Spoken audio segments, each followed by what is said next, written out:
Hey everyone, thank you so much again for joining us for another one of our Animal Career Day interviews. You guys have been so amazing with keeping and following us. You ask amazing questions and you get out there. It has been so lovely to see. I love seeing the participation that we get. You guys are super smart and I am seeing the love out there. So it has been pretty amazing. If you're just joining us for the first time, my name is Keeper Kylie, and I'm going to be the one guiding you throughout these programs. So thank you so much for joining us. And if you guys have not been out to visit us there at the Lion Habitat Ranch in Vegas, we are open. So we love seeing your bright, shining faces. You guys ask the most amazing questions, and we love seeing you in person. If you're unable to come and visit right now, that's okay. Keep checking back on our Facebook page for the most up-to-date information and photos and videos and Aussie photos and all those cute things. And also feel free to donate if you're unable to come in. Donations right now are a huge help. They help support our animals right now. And even just $5 a day can really help go a long way. You can help feed a bird. You can help feed a tortoise. And that is a really big help for us. So feel free to donate right here on our Facebook page, or you can go and donate on lionhabitatraNch.org. Don't forget, guys, we are going to be posting these videos on our YouTube channel as well. So we know a lot of people do not have Facebook page. So go ahead and subscribe to our YouTube. We're going to go and link that in the show notes here, and you can go and subscribe and follow along, because these interviews are going to continue on for as long as I have people interviewing with me. It's been pretty fun. And you can also go back and see previous interviews. So, all right, guys, let's go ahead and get into it. I'm very excited about this one today. Coming to us from quite a long ways away, why don't you go ahead and introduce yourself? Thank you so much. Hi, everybody. It's nice to be here today. My name is Spatius. I'm a research scientist, also marine biologist, and I'm currently working in the South Pacific in American Samoa. Wow, definitely not your next door neighborhood kind of thing. This is something very outside the range of what we've been kind of hearing about. That is pretty amazing. How long have you been where you are? So currently where I am, I've been here only about 2 years, but before I moved here, I was in the Caribbean for the past 8 years.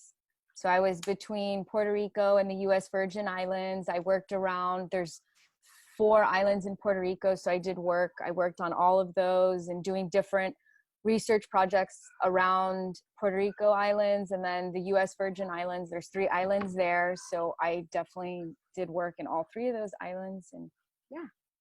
And way before that, I started in California. Awesome. Where are you from originally? So originally I'm from LA. I was born and raised in LA County, and yeah, so that's home base. Hasn't been home for a while, but that's where I'm originally from and grew up. Yeah, remember guys, when it comes to working in the environment, a lot of these jobs do take you quite a bit away from home. So it is one of those things where you probably should start understanding now that it might be some amazing locations, but getting home to see the family might be a little bit harder. So it's one of those perks and also one of the sacrifices in this field, that you are amazingly lucky enough to go and see beautiful locations and work with them and protect them and help with those environments. But Christmases are going to be a little bit different than most people. Yeah, definitely. Yeah, it's one thing I have to say. I'm very grateful that throughout my career, my work has allowed me, I've been to Barrow, Alaska, the northernmost point in the US. I've been to the easternmost point in St. Croix. I've been around the Caribbean on other country islands, not just the US Caribbean. And also here in the South Pacific now, getting to like remote atolls that, you know, you never would have the opportunity unless you're a scientist or a researcher or going there for a purpose to do work, right? Not just for vacation or leisure. It's not open to the public. So that's definitely one of the very cool perks about being in the marine science field. I'm sure doing terrestrial stuff, you get, you know, similar exposures of going to remote places and seeing really cool things. And yeah, it's an exciting part of the job for sure. Yes, the world is a huge place, guys, and this field, this is a great opportunity to get to experience it. So awesome and highly recommended. So what kind of education and certification, so not only school-wise, but outside in different certifications, do you think that you really should focus on if you want to get into something like what you're doing? Yeah, so primarily I like to scuba dive a lot. So if you like the marine environment and you want to be in the water, either doing snorkeling or scuba, I definitely recommend getting your scuba certification. If you live in a state that's landlocked, it's okay. You can still get scuba certified in a pool. You can do your dives in a quarry, a lake, a river. So don't rule it out if you don't live by the coast. It's okay. You can still do it. You can also do some other good certifications to do if you're end up being a field biologist, whether studying animals on the land, terrestrial, or in the ocean, or in some sort of water marine environment. You can always use like first aid, CPR. Those are also always good certifications. They're just safety things that you need to know. It's not the main part of your job, obviously, but you need the knowledge to know just in case.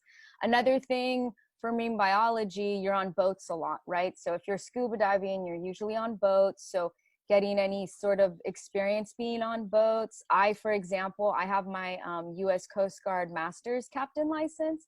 And so that was something that I had gotten on my own outside of work, but I did it to kind of make me more competitive in the field. And that helps me, right? So now I can drive a vessel when we're doing research projects. I can drive the research boat, and I can also be a diver and things like that. So let's see, what else is there that you could do? Do you have a master's or do you have a bachelor's? Yeah, so I have a bachelor's, I have a BS in oceanography, and then I did my master's. I got an MS in marine sciences. And when you're, I guess, starting off like in school, one thing I highly encourage is internships. So for me as an undergraduate, I went to Humboldt State University in Northern California. I had no idea what I wanted to do. Okay, I was 17, had no idea, but I knew I loved the ocean. So I thought, well, maybe I want to do marine biology, but I don't know if I wanted to really do biology and study animals. I wasn't sure, but I liked the ocean. So I did oceanography because it was very broad. I could have gone into like geology, geological oceanography, or chemistry of the ocean, all these different branches. And so through internships, and that's one other thing I recommend for all of you kids, is you can volunteer at places, like volunteer at the local aquarium or the zoo, and you can kind of get some hands-on experience. And so I did internships when I was an undergrad, and that's what really helped me figure out what I wanted to do. And I applied to some, and that's actually what took me to the Caribbean, was an amazing internship opportunity I had with NOAA as an undergraduate. And that's when I discovered that my true passion was marine restoration and conservation work, specifically with corals, specifically with that animal. But in general, that's where my passion is. So yeah, let's see what other, I would just, encourage, volunteer, and try to just get your hands into anything that you can of what you think you might be interested in. And yeah, like a simple example for me was marine. So I was like, okay, I'll, go volunteer at the local aquarium or marine lab and just get some experience and kind of shadow somebody working there. And it helps you kind of hone in on if you like it or not, and you learn new things, and you network, and you meet people, and you talk to people and hear what they did, so then it gives you more ideas of, oh, well, they just mentioned this, maybe that's what I want to do. That sounds really awesome and really cool. So yeah. Yes, networking is really a big thing in this field, and it does help you to kind of broaden your ideas. Because guys, you don't have to know what you want to do, because you might not know that it exists. But if you know what you like and what you want to do, if you like, if you like going to the lake every weekend and hanging out with your family on a boat, you can get paid for that. There are jobs out there. What those jobs might be, maybe it is working for the Coast Guard, but maybe it is doing something that involves protecting the environment. So there are ways where you can figure out what you like. That's why we want to do these interviews. We want to go and show you that there's a huge world out there. And if you like to do something, chances are you can get paid for it. And that's pretty awesome in the long run. Better to do something that's super fun and you enjoy, and then it's not like work, right? You're doing something you enjoy and you happen to get paid for it. So it makes it that much better. You don't have to find another job that you don't like. Right. So let's talk about what you are specifically doing now. What does your job entail in the broad spectrum? What are you doing? So for my current position, the main focus, I'm working for a government agency that helps protect and conserve the marine environment. So we have, like everyone I'm sure has heard of marine protected areas. So that's basically what we do, and we have our own designated marine protected areas per se.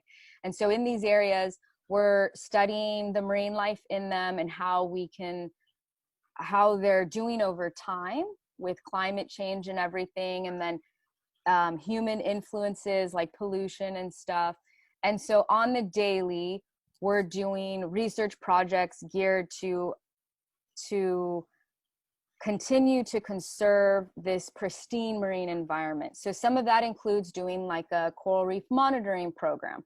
So for that, we'll go scuba diving, we have transects, and we survey the coral reef. So we look at what species of fish are on the reef, what types of corals are on the reef, what their health status is. Do they have diseases? Are they bleached? How big are they? Things like that. So we're looking at the overall health of the reef as a whole, right? So we put all these pieces together. Another thing we're doing is we have an ocean acidification project, and that entails collecting on the ground water samples to ground truth the data that the buoy's collecting, that's sending it via satellite to the head office in the mainland. And another project we're doing right now too is we have what's called an ecological acoustic recorder, and this allows us to record the sounds of the reef. So believe it or not, when you go onto a coral reef or even like say a kelp forest, us humans, when we scuba dive or snorkel, we may not hear all the critters, but oh man, there's a lot of noises going on.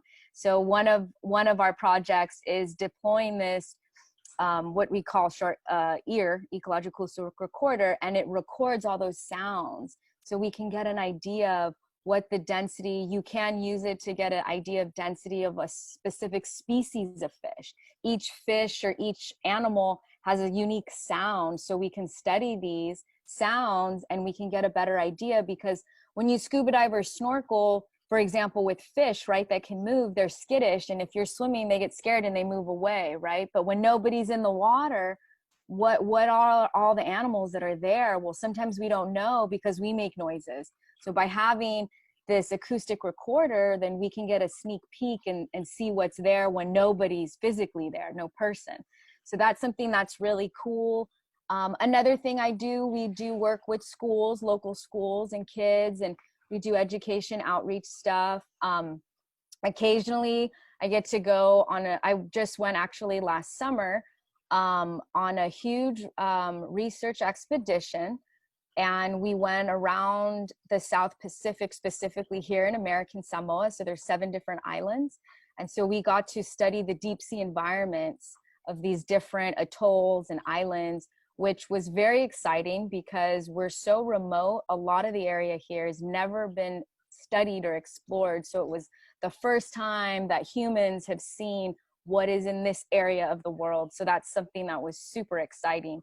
And again, all of this research and projects that we're doing, it's all so that we can make better management decisions on how to continue to preserve these pristine environments that are still pristine as of today, right? There's some effects of climate change that have started to appear, but it's very minimal. And a lot of that has to do with the low population of people living here and the fact that, we're surrounded by oceans. So it's not like there's other large islands or other large land masses with high populations of people there.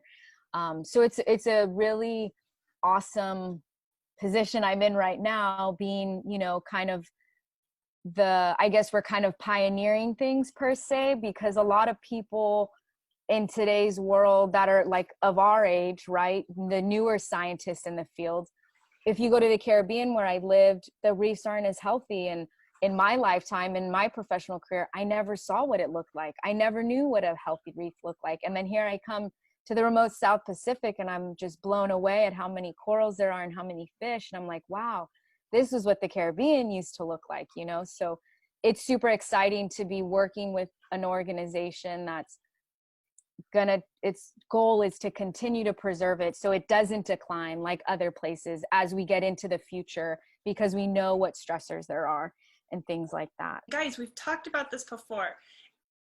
Things can turn bad very, very quickly. It is easy to lose species. And don't forget, corals are animals. They're not rocks. They're not plants. That can be hard, especially for us here in Las Vegas. If you guys have never seen corals before, that's my background. I actually started on the aquarium side before coming over to lions. So corals have a place in my heart. And they're animals. They need our protections. They are currently on track to be one of the most endangered species as a whole, because we are losing them so fast. And just because you might not see them doesn't mean that they aren't there. And they are important. They are massively, massively important for many different species, for many different things like oxygen. That's kind of important overall. So they're important for us, they're important for the people around us, and they're important for those species. So that's a really, really big deal. And when we lose them, it happens like that. It's so fast, and it can take decades to get it back to where it should be. So we want to stop it from happening first. And that's why what the work is so vital, because it's happening very, very fast, but hopefully we can get in there and protect it. What is considered deep sea, by the way? Where is that level when you say if you go to a deep sea area, what's that cutoff? So in the shallow, you have the shallow reef, and then the next, I guess, the first kind of deep level would start at about 150 meters. So that's, let's see, like say maybe about 400 feet-ish or so. So that's about the cutoff for the mesophotic zone. So the mesophotic is 30 to 150 meters. And then past that, then you get more into the deep sea. And that's where you have no light. So you don't have any corals. You have some corals. There are some species of coral, soft and hard scleractinian corals, but they don't use zooxanthellae, which is an algae that they get a lot of their food from, because those algae photosynthesize. So once you get into the deep, so past 150 meters, that's when you basically lose light. There may still be a little light, but like deep, deep sea, for like some of the research we were doing on the expeditions we were doing here that I just mentioned earlier, those we were doing dives up to 3,000 meters.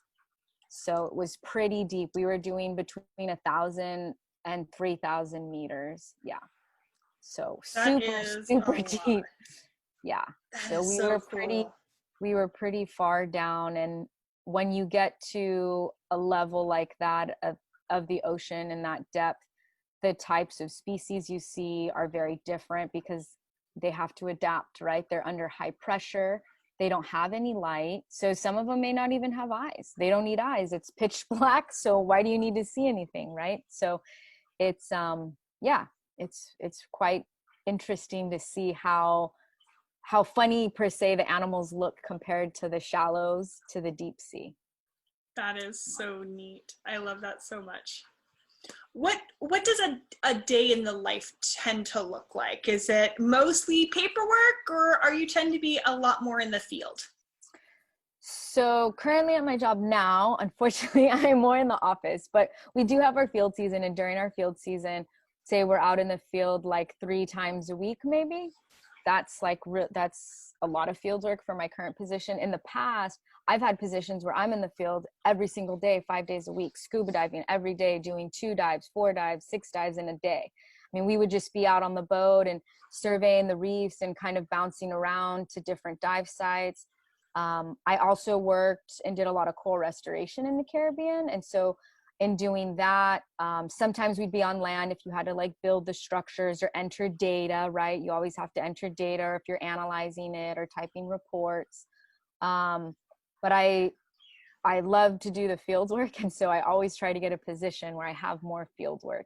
And so obviously there's times, you have to, prep your field gear and clean it up afterwards. But yeah, the fun stuff is in the field. But day to day, like I said, we do have to do office stuff, whether that's just coordinating and organizing for the next field day, or if that's, we have to order supplies and equipment, or if we're applying for a grant, or if we have to submit a report to the funding agency that we got funding for our project. So it varies.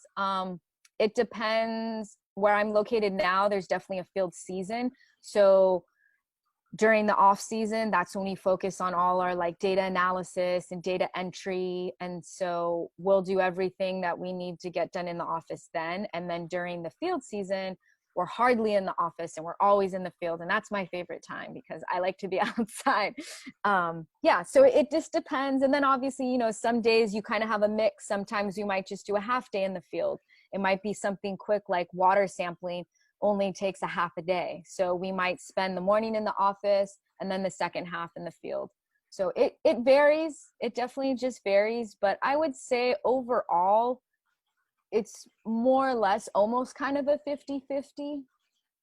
I mean, it depends, but yeah, there's a happy medium, because I'll tell you, if I had an office job, I wouldn't do the job.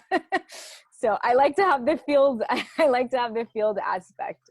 Like I said, whether if it's only a couple of days a week, or if it's a half day, or if it's every day, which is my favorite. But yeah, so that's the general day, I guess. It's flexible and it changes all the time, which is also something fun about this field, is that you're never doing the same thing repetitively over and over and over again, right? And so, and even when you go in the field to do something that maybe you've done 10 times already, I mean, there might be something new that pops up, or you might see some whales or some dolphins, and that's like a nice surprise in your work day, you know? So keeps it exciting. Definitely a better office view than most people. But going back to that, guys, data is something that is still really, really important. So it does go back to a lot of what school, and that's why schools tend to be more important. School, while the specific degrees might not be as important, what you're going to learn in school is data entry. It's going to teach you how to learn. That's one of the biggest things in this field, is you have to learn how to learn, because a lot of times you might have to go and access other research papers to go and understand what previous research has stated. So sometimes that paperwork might not be super fun and exciting, but it makes a difference. That's why it's so important long term, because that data that's being collected, that's being sent out, is hopefully going to end up on the desks of important people who can make laws to protect it, who can make laws to go and change things, who can go and talk about how we need to go and readjust what we do every day. And so that's why this data is so vital, and every little number counts, every little decimal point counts, and you will learn how to do that in school. So it might seem a little bit overwhelming, but and especially if you're doing internships in college, or you're doing lab work in college too, that will really help you with that. Hardest question for everyone out there. What is your favorite animal? My favorite animal, so when I was a kid, it was a dolphin, but now that I'm a biologist, marine biologist, and my specialty is coral, coral is my favorite animal. I also do you have a specific coral though?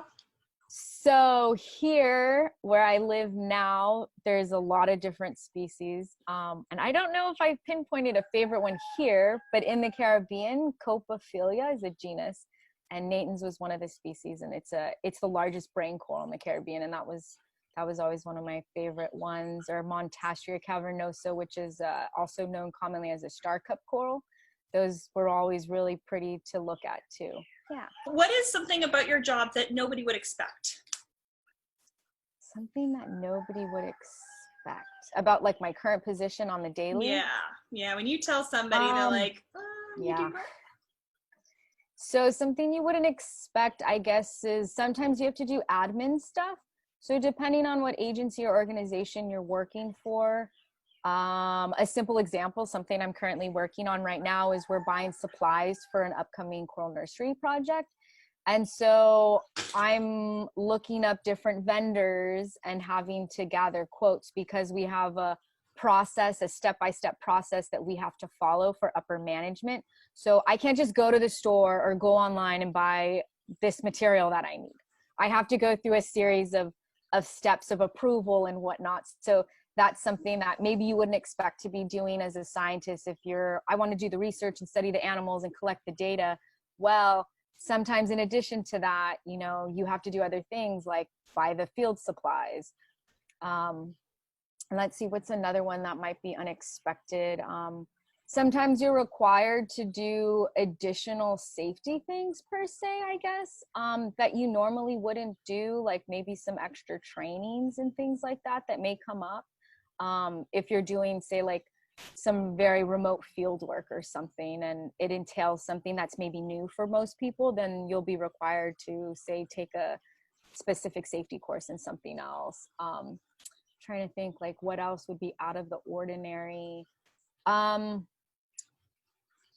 For my current position now, I've definitely done a lot of new things that I hadn't done in the past, and I think that's part of the organization I'm working for now. We have like a science division, an education division, and an outreach division. So I've definitely gotten pulled to do some educational things that I normally per se wouldn't do. And so me as a scientist, you know, we'll do sometimes a lot of technical writing. And so something that's not per se been challenging, but different and having to adjust is how do I turn what our findings are in science and make it easier for the general public to understand, things like that. Another thing that you may not expect is you do presentations on your research and data, right? So as a scientist, you wouldn't think that, you know, you would be someone presenting all the time, but, you know, sometimes you do present a good bit of the time if you're presenting at a conference or at a workshop, and people are going to ask you to share your research. So I was a very shy person when I was younger, and I was not like a good public speaker and being shy. But now, you know, as I've gone through my career and I'm maturing in it, I'm perfectly fine and okay with doing public speaking now. So that's something that for me personally, I didn't expect to do coming into this field. I never would have thought, oh, I'm going to have to give presentations to people. I was just thinking, cool, I get to go scuba dive and hang out with all the fish and coral all day. So that was something unexpected. That was a big thing that was unexpected for me. But yeah, I guess the public speaking was maybe like the biggest thing that I never anticipated in doing. And again, guys, we've talked about this before. If you have a chance to do theater, choir, debate class, and then for some of my older viewers out there, you know, the adults who are kids at heart and watch these videos, I highly recommend Toastmasters courses and clubs. That's a really good one where if you need to go and learn public speaking and you have not had a job where they shove a mic in your face and you suddenly have to talk to 200 people every day, then that's one I really recommend as well. What's a common misconception about your job? Misconception that, so I don't like to say I'm a marine biologist sometimes. I'd rather say a research scientist, because sometimes I feel like if you say I'm a marine biologist, people are like, oh, you just play in the water with animals all day. But it's like, no, like I'm doing research, we're reading papers, we're writing papers also, you know. There's definitely some not so fun stuff, right? Like the office work. Yeah, and I feel like sometimes people just think you're playing in the water all day, which is not the case. Yes, you get really familiar with algae too. Like you're not playing with dolphins out there. You're not some mermaid. Look at this algae. Yeah, so that's definitely, I feel like can be a more common misconception of what we do. Yeah. What's one of the hardest parts of your job? One of the hardest parts of my job, I guess if like, let's see, I mean, it's hard, but it's in the name of science, right? So if you're studying a specific species and say it's not so common and it's rare, and you have to induce pain or hurt to it and or kill it, so that can sometimes be hard. But like I said, it's in the name of science, and it's to better understand this species and whatnot. So sometimes I guess just for me, it's like, oh, well, I don't want to kill this animal, right? I want to help it, but we're hurting it to help it. I guess if you can think of it that way. Another hard thing about my job, I guess sometimes it can be, when you're doing a lot of field work, it can be very physically demanding. So definitely to stay in good shape, like just, you know, regular daily life choices as me as a person, eating a healthy diet, staying active and exercising outside of work, because there are times when, like, I've had times where, like, one time I dove for like a whole month straight. I was doing 2 to 6 dives every day for 30 days straight. And like, man, you were exhausted, right? So it can be physically demanding at times. It's fun and it's great, but obviously when you're tired, you know, sometimes it can be a little harder, or you're not as excited as if you're just going once a week, right? So that can be hard on your body, I guess, which kind of mentally wears you out because you're physically so tired. And yeah, I think that's all I can really think about.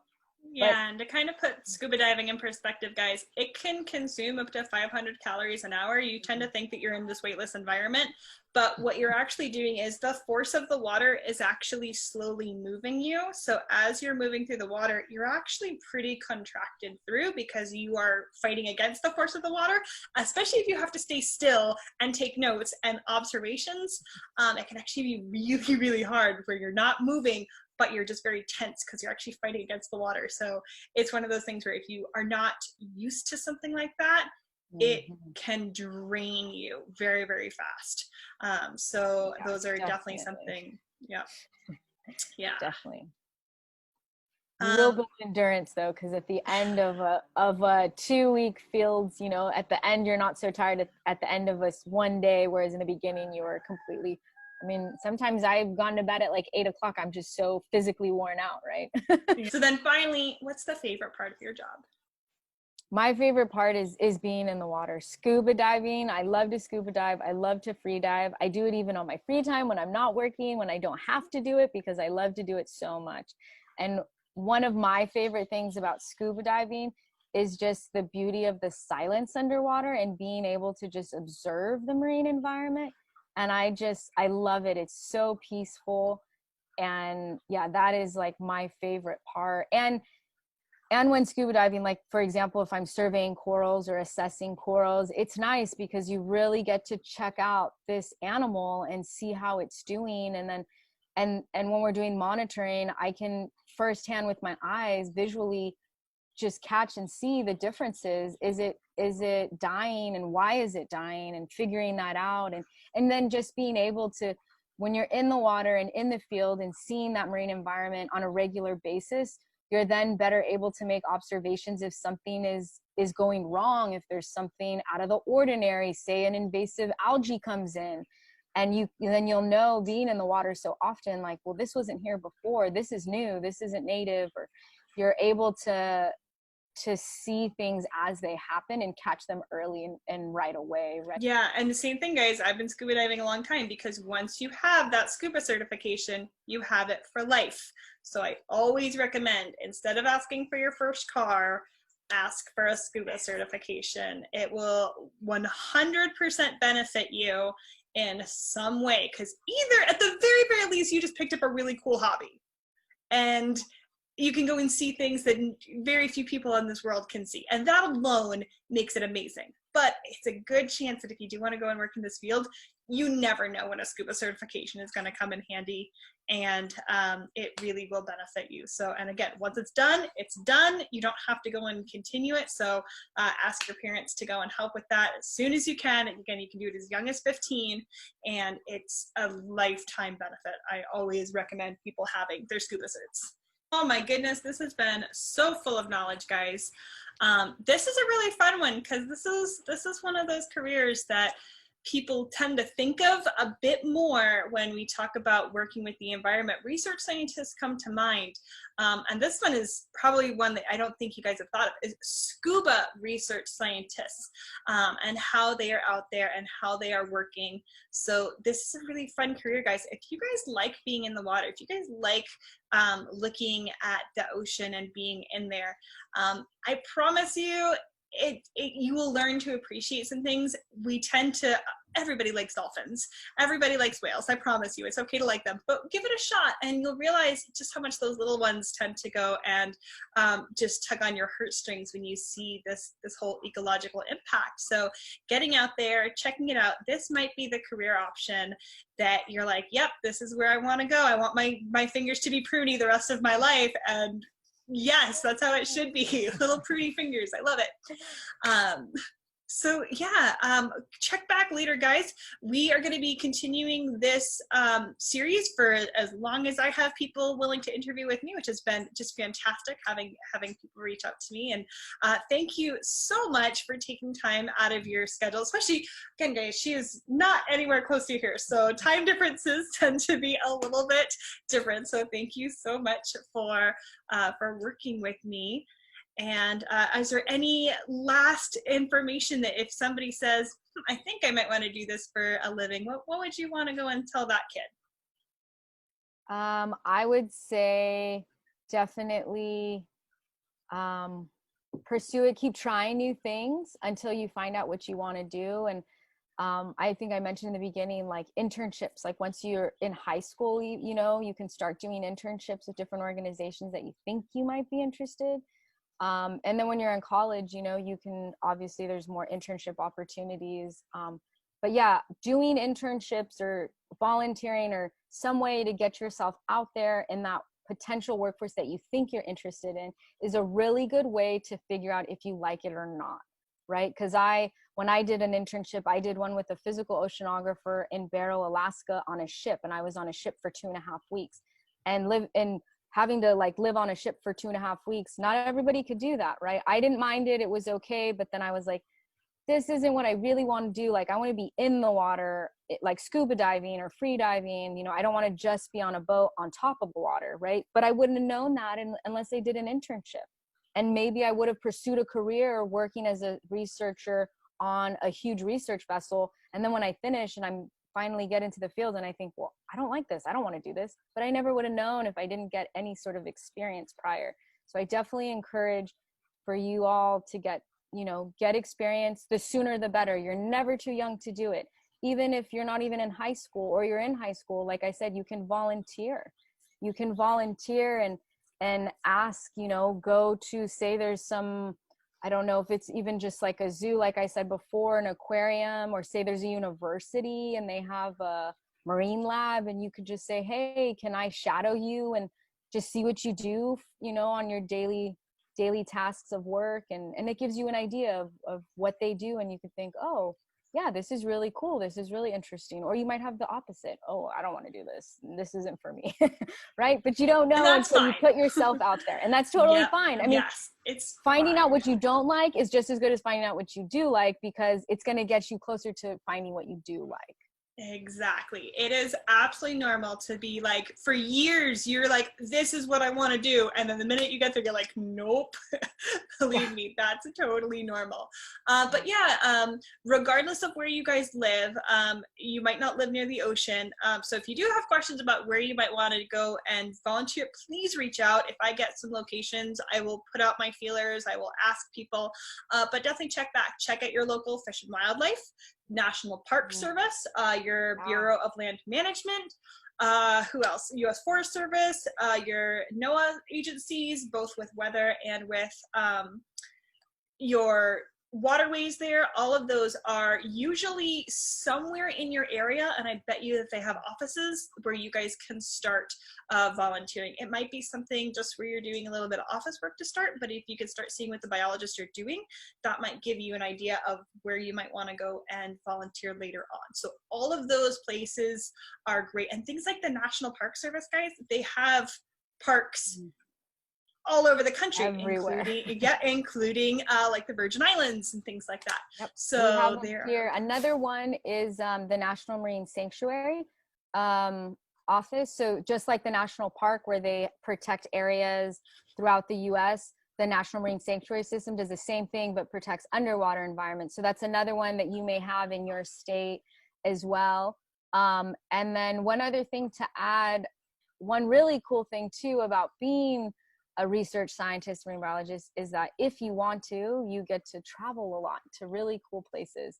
I always wanted to travel, but I never could afford it. And so I did it through my career throughout the years. I got to travel around the Caribbean, and now I'm going through the South Pacific because I'm going with work. I'm not doing it on my own time, which I do as well, but you know, it is something. But if you don't like to travel and you don't want to do that, you can do plenty of other things too, staying in one location. So it's what you make it. And if you want to travel and do more exploring per se in all these remote places, but if you want to just stay in one locality, you can do that too. You can work at a university that's, you know, at one location, or an aquarium or things like that. So don't turn away because there's one thing you don't like, say in a field that you're interested in.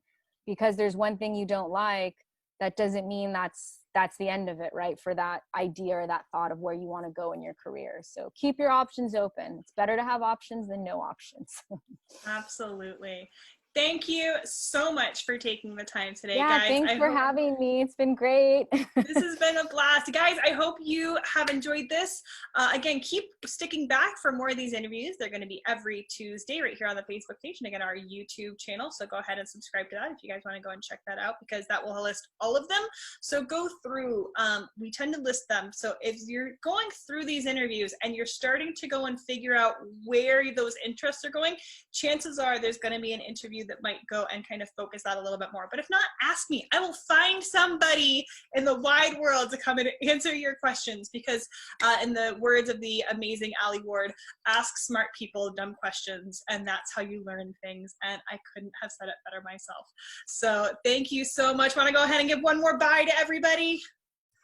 See you all. Enjoy. Best of luck. And hopefully you'll get some amazing researchers working next to you in the future. Yes. All right. Well, yeah, exactly. It's good. I can't wait to have you guys working next to us. We'll catch you next time. Bye, everyone.